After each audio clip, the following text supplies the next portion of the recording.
이 모든 일 후 곧 요시아가 성전을 정돈하기를 마친 후에 애굽 왕 느고가 유브라데 강가에 갈그미스를 치러 올라왔으므로 요시아가 나가서 방비하였더니 느고가 요시아에게 사신을 보내어 이르되 유다 왕이여, 내가 그대와 무슨 관계가 있느냐? 내가 오늘 그대를 치려한 것이 아니요 나와 더불어 싸우는 족속을 치려한 것이라. 하나님이 나에게 명령하사 속히 하라 하셨은즉 하나님이 나와 함께 계시니 그대는 하나님을 거스르지 말라, 그대를 멸하실까 하노라 하나, 요시아가 몸을 돌이켜 떠나기를 싫어하고 오히려 변장하고 그와 싸우고자 하여 하나님의 입에서 나온 느고의 말을 듣지 아니하고 무기또 골짜기에 이르러 싸울 때 활 쏘는 자가 요시아 왕을 쏜지라. 왕이 그의 신하들에게 이르되 내가 중상을 입었으니 나를 도와 나가게 하라. 그 부하들이 그를 병고에서 내리게 하고 그의 버금 병거에 태워 예루살렘에 이른 후에 그가 죽으니 그의 조상들의 묘실에 장사되니라. 온 유다와 예루살렘 사람들이 요시아를 슬퍼하고 예레미야는 그를 위하여 애가를 지었으며 모든 노래하는 남자들과 여자들은 요시아를 슬피 노래하니 이스라엘의 규례가 되어 오늘까지 이르렀으며 그 가사는 애가 중에 기록되었더라. 요시아의 남은 사적과 여호와의 율법에 기록된 대로 행한 모든 선한 일과 그의 처음부터 끝까지의 행적은 이스라엘과 유다 열왕기에 기록되니라. 요시아 왕이 유월절을 마치고 백성들로부터 존경을 받게 됩니다. 그런데 사람의 마음이 존경을 받고 인정을 받으면 겸손하기가 쉽지 않은 것 같습니다. 지금까지 겸손하게 하나님의 뜻대로 순종해왔던 이 요시아 왕이 아쉽게도 실수를 하게 되는데요. 그 실수는 하나님께 묻지 않았다는 겁니다. 하나님의 인도를 받으려고 하지 않았다는 것이에요. 당시 애굽은 아수르를 도와서 바벨론을 견제하려고 하였습니다. 아수르가 바벨론에 의해서 멸망당할 위기에 처하니까 애굽 왕 느고는 군대를 동원해서 바벨론과 싸우려고 하죠. 이때 요시아는 바벨론 편에 서서 애굽을 저지합니다. 그러자 애굽 왕 느고는 사신을 보내서 이렇게 설득합니다. 내가 그대와 무슨 관계가 있느냐? 하나님이 내게 명령하셔서 바벨론을 치러 가는 것이고 하나님이 나와 함께 하시니 그대는 하나님을 거스르지 말라라고 합니다. 요시아 왕은 그 말을 무시하고 애굽과 전쟁을 펼치죠. 사실 이스라엘은 군사력으로 애굽의 상대가 되지 않습니다. 그렇기 때문에 요시아 왕은 신중했어야 했고 또 하나님께 묻고 겸손하게 그 뜻을 따라야 했습니다. 그런데 여기서 요시아 왕은 스스로 판단하는 우를 범하고 말죠. 애굽 왕 느고의 말이 정말 하나님의 뜻인지 아닌지 정확히 알 수는 없습니다.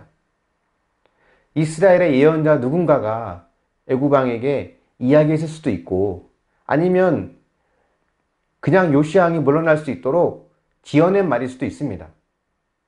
무엇이 되었든 요시아 왕은 애굽 왕의 말이 맞는지 하나님께 물었어야 하죠. 아마 자기 판단이 더 하나님의 뜻에 가깝다라고 스스로 생각했던 것 같습니다. 하지만 우리는 언제나 어디서든 누구로부터라도 하나님께서 내게 말씀해 줄 수 있다는 것을 기억해야 됩니다. 그래서 우리는 늘 민감하게 깨어 있어야 하는 것이고 무엇이 되었든 경청할 준비가 되어 있어야 합니다. 이게 겸손함이죠.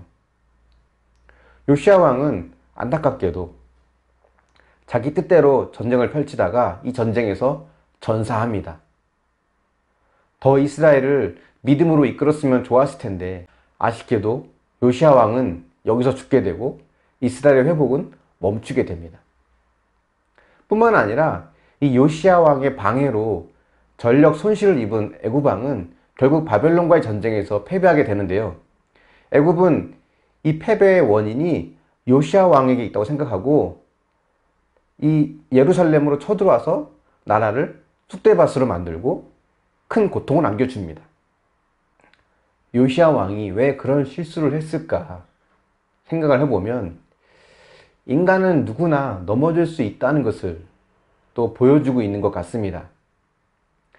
끝까지 완전할 줄 알았던 요시아 왕을 보면 누구도 완전할 수 없다는 것을 보게 되죠. 그래서 어떤 인간도 우리의 구원자가 되어줄 수 없습니다. 완전한 사람은 어디에도 없기 때문에 그렇죠. 요시아의 마지막 죽음을 보면서 우리는 이런 생각을 하게 됩니다. 정말 완전하고 흠이 없는 구원자가 우리에게 필요하구나. 그런 구원자가 과연 있을까요? 누가 있을까요? 완전하시면서 흠이 없으신 우리의 진정한 구원자, 바로 예수 그리스도입니다. 요시야 왕의 죽음은 우리야말로 언제나 넘어질 수 있는 죄일이며, 따라서 우리에게는 진정한 메시아이신 예수 그리스도가 꼭 필요하다는 것을 보여주고 있는 것입니다. 그 주님을 의지하여 늘 하나님의 뜻을 묻고 그 뜻에 순종하는 저와 여러분이 될 수 있기를 축원합니다.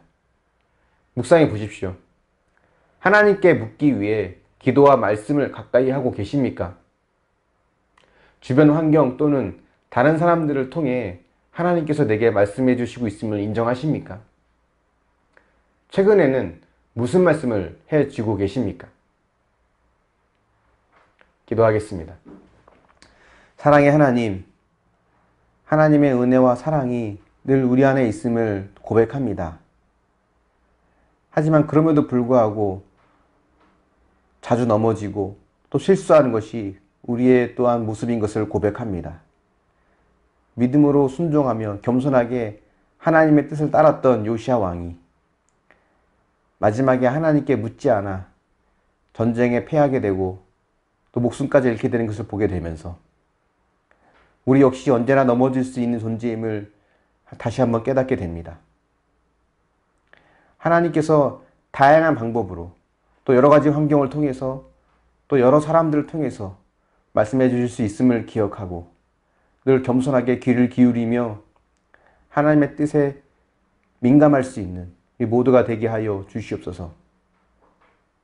늘 언제나 겸손하게 깨어 있어서 스스로 자만하거나 교만하지 않게 해주시고 하나님의 뜻이 무엇인지를 늘 물으며 주님과 동행할 수 있는 믿음의 사람이 되게 하여 주시옵소서. 요시야의 죽음을 보며 우리에게 진정한 또 완전하신 구원자가 필요함을 다시 한번 깨닫습니다.